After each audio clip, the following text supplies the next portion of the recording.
Outro método interessante é esse aqui, usando programação dinâmica, né, o método proposto por esse cara, Romero, nos anos 2000. A ideia dele é encontrar um menor caminho num grid. Como que ele encontra esse menor caminho? Utilizando programação dinâmica para fazer essa busca. E esse menor caminho considera um custo, né, de navegação que já não é tão trivial, não é simplesmente a fronteira mais próxima como antes. E ele tenta, nessa técnica dele, misturar estratégias locais e globais, por exemplo, para evitar com que o robô faça movimentos desnecessários, tenta manter o robô numa certa distância de obstáculos. Então, por isso que é interessante, né, de dar uma analisada nessa técnica. O algoritmo, né, primeiro, então, ele vai processar as leituras dos sensores, atualizar uma grade de ocupação, vai, sobre esse grid, atualizar esse espaço de navegação, esse travel space, e esse espaço classifica células em, né, células navegáveis de perigo, células ocupadas e células que estão distantes. A partir dessa classificação, ele resolve o problema, né, usando o value iteration, né, para resolver essa busca no grid, executa movimento e aí faz tudo de novo. Né? Repete tudo isso, né? Pega leituras e faz tudo, cada um desses passos.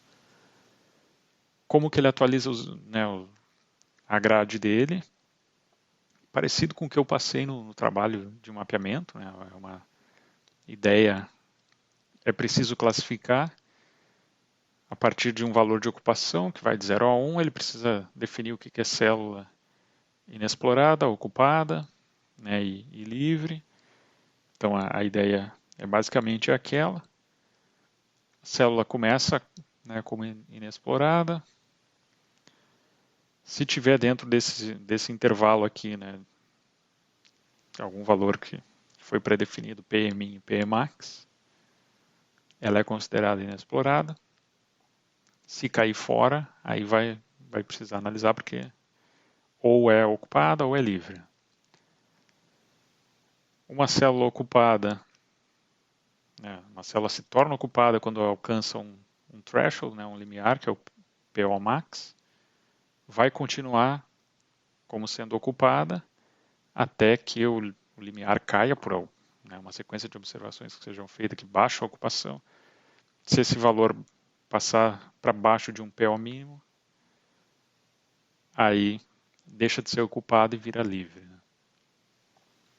Então notem que ele tem diferentes thresholds aqui, um para sair do unexplored e um para sair do ocupado, né, e esses valores não são exatamente iguais para evitar que aconteça mudanças muito frequentes, né, na classificação das células, para não ter por exemplo, se a célula, vamos supor que o limite aqui do PO max é, sei lá, 0,7, e aí a ocupação fica variando ali, 0,6 alguma coisa, 0,7 alguma coisa, para não ficar chaveando a classificação, ele só baixa, se ele, só altera de novo se passar desse outro threshold. Tá.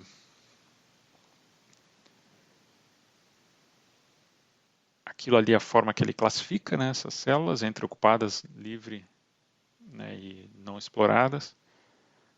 O conceito mais importante que ele define é esse de travel space, né, o espaço de navegação, que ele classifica além, né, das células entre livre, ocupada e não explorada, ele classifica em células, né, de warning, né, que seria de aviso, células que são navegáveis e células distantes. Como? Por que isso? Porque ele quer fazer o robô navegar próximo de obstáculos, mas não tão próximo. Então, nesse cinza claro aqui, né, é uma área de perigo, ou seja, ela está próxima dos obstáculos, não tão próxima para colidir, mas, né, próxima numa distância que não é tão segura. E já essa área aqui, essa área de travel, é próxima e segura. Além disso, é distante, né? Está distante de obstáculos. Essa área mais escura é a área considerada ocupada mesmo, que é fazendo o crescimento, né, dos obstáculos baseado no tamanho do robô. Ou seja, se o robô chegar aqui, ele colide. Aqui ele não colide, mas é perigoso. Então, essa é a forma de classificação. Como que ele atualiza? No início, todas as células livres ele classifica como far, né, células que estão distantes, e aí sobre essas células ele vai reanalisar depois. Se tu tem uma célula que é livre, vira uma célula ocupada, porque o teu mapeamento, né, aconteceu, tu detectou obstáculos. Então, se isso acontece, a célula ocupada,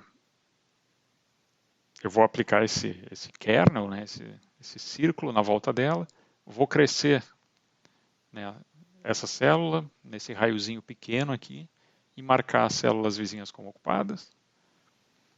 Vai usar esse raio maior, DW, para marcar as células de aviso, né, de warning. Como que ele faz isso? Primeiro, né, ele verifica se a célula era de outro tipo, se ela era far ou travel. Então ele vai marcar como warning. E se ela era warning, ele vai continuar marcando como warning, mas vai atualizar a distância para o obstáculo mais próximo. Então, células de warning, ele guarda essa distância para o obstáculo mais próximo. Okay? Que estava aqui, eu acabei passando, né? Mas é isso, né? Ele guarda para depois saber, dentro dessa região, qual que é mais provável de ter uma colisão ou não. Ele precisa saber qual é a distância efetiva para obstáculos, né? Para o obstáculo mais próximo. Então, isso ele faz aqui. E aí, nesse outro raio um pouco maior, ele vai marcar as células que antes eram far, ele vai marcar como travel, né? Células que ele pode viajar. Se acontece uma mudança diferente, ou seja, eu tinha uma célula ocupada e ela vira livre, aí tem que fazer uma atualização um pouco mais complicada, na verdade um pouco mais custosa, que é, deixa eu tentar mostrar aqui no exemplo, né? Vamos supor que eu tinha um obstáculo aqui, esse obstáculo vai me definir uma região como é que eu vou dizer, uma região de atuação, né, que esse obstáculo impacta, que seria, né, um círculo, que está bem mal feito, mas supõe-se que é um círculo. Toda essa região estaria afetada por esse obstáculo aqui. Se em algum momento esse obstáculo deixa de existir, eu não sei mais se essas células aqui vão continuar sendo, né, células de warning, ou podem ser células navegáveis. Aí o que ele faz é o seguinte, então se isso acontece, para todas as células dentro desse raio, eu vou marcar elas como far. Ou seja, é basicamente um reset nas células. Só que o problema é, a gente não sabe se não tem obstáculos aqui fora. Por exemplo, tem um obstáculo aqui, sei lá. Eu posso ter. E esses obstáculos afetariam, sei lá, deixa eu marcar uma outra cor.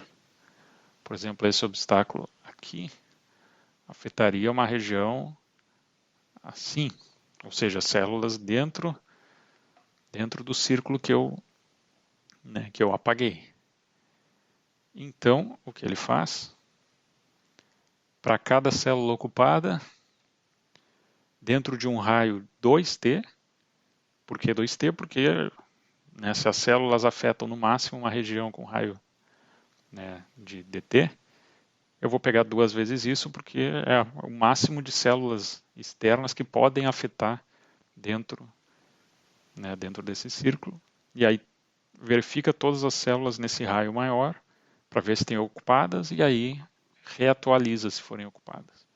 Então, eu pegaria né, uma região que tem o dobro do raio, sei lá, vamos supor que é isso.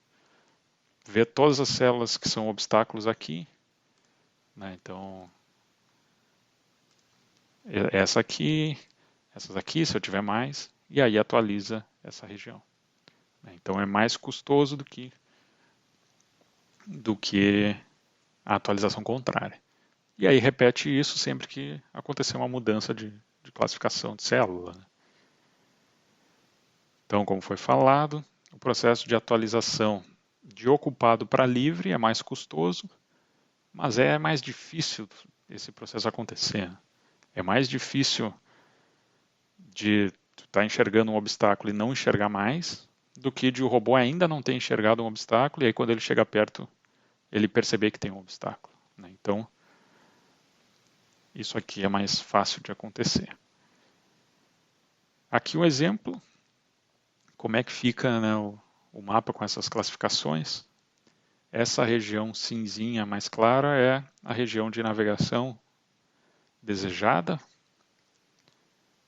Esse cinza, né, mais escuro é a área de perigo, né, que está próximo aos obstáculos, e em preto é onde ocorreria a colisão. Bom, isso definido, o que ele vai fazer agora? Ele precisa definir os custos de cada célula. Tá? E aí ele tem esse valor V, que é o custo para chegar na célula não explorada mais próxima, e M é o movimento ótimo escolhido que o robô tem que fazer naquela célula. Por quê? Porque aí cada célula vai ter o seu movimento, para o robô chegar depois no objetivo é só seguir os movimentos célula a célula. O que o algoritmo vai fazer é definir esses valores, V e M, usando programação dinâmica. A ideia dele é definir uma estratégia, né, de wall following, né, ele vai seguir próximo das paredes e dar custos maiores para células de warning e far, ou seja, aqui é ruim dele andar e aqui é ruim também, então o menor custo vai ser por aqui. O movimento aqui é um movimento, né, para os 8 vizinhos de uma célula.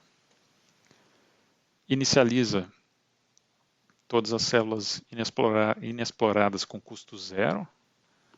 Né?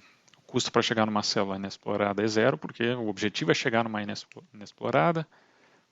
Nas demais é infinito, e aí isso aqui vai ser atualizado. O movimento também no início é indefinido. O que ele quer? Encontrar os valores V e M, o valor V, ou seja, do custo, o custo de menor, aliás, ele quer achar o movimento que dê o menor valor aqui, o menor valor de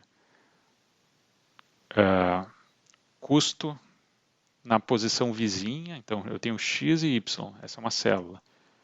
dx dy é uma das vizinhas. Tá, e aí eu tenho todas as possíveis vizinhas aqui. Então, considerando o custo da célula vizinha, mais o custo para sair da célula atual para a célula vizinha, ele quer encontrar qual desses movimentos tem o menor custo. Né?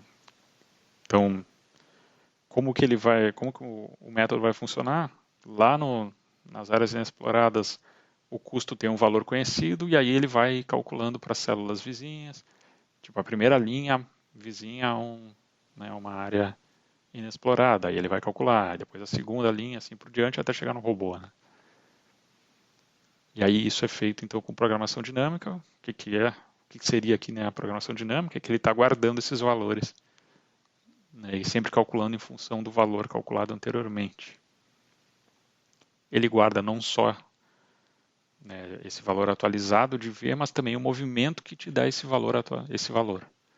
Né, ou seja, qual o movimento que te gera esse menor custo possível. Isso é feito repetidamente até a iteração.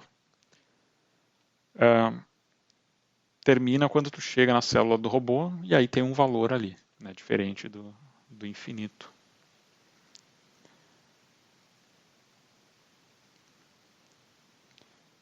E, bom, isso aqui que ele fala é, se por acaso tu, né, quando tu está calculando, não tem nenhuma célula desconhecida, então tu não vai ter mais nenhuma célula com zero, aí, bom, tu não tem como atualizar e sair de infinito. E aí a exploração termina, né? Aí o robô não precisa mais se movimentar. Uma coisa que é interessante do método é o custo não é simplesmente distância, ele considera outras coisas. Por exemplo, o tipo da célula tem um custo diferente. Então vai ter um custo maior para andar por células que não são travel. A distância é uma coisa. E aí outra coisa é se o movimento envolve rotação do robô ou não. Porque é mais interessante que o robô ande reto do que ficar fazendo muitas rotações. E aí isso é um outro valor aqui que implica no custo. Uma característica que que o autor comenta é que pode acontecer, se tu simplesmente coloca, né, essas fórmulas, esse custo, e tu tem várias fronteiras com áreas desconhecidas, pode acontecer de tu ter de o robô ser atraído para uma fronteira que é grande, e que aqui vamos supor que está o robô, aqui está a fronteira. Essa fronteira é grande, mas está longe do robô, e aqui tem uma fronteira pequena que está perto. Só que aqui tu tem várias células atraindo, aqui tu só tem uma. Então o custo final pode ser que o robô seja atraído para cá, e aí ele vai deixar aquela célula lá. Enquanto que se ele viesse aqui e olhasse rapidinho, ele explorava mais rápido. Tá? E aí uma das coisas que ele propõe é sempre definir uma fronteira só, um objetivo só, que é a fronteira mais próxima. Então aqui ele pega a ideia lá do Yamauchi. Mas isso só para escolher a fronteira. Agora o movimento vai ser pela região, né, que ele definiu como travel. E aqui tem exemplos. Aqui, uma exploração simplesmente indo para a fronteira mais próxima, sem considerar o travel space que ele definiu, ou seja, não tem custo um custo mais baixo para se manter nas células de travel, enquanto que nesse aqui tem. E aí notem que o movimento que ele faz é mais simples, ele evita fazer muitas curvas, faz o mínimo possível e se mantém no meio dos ambientes.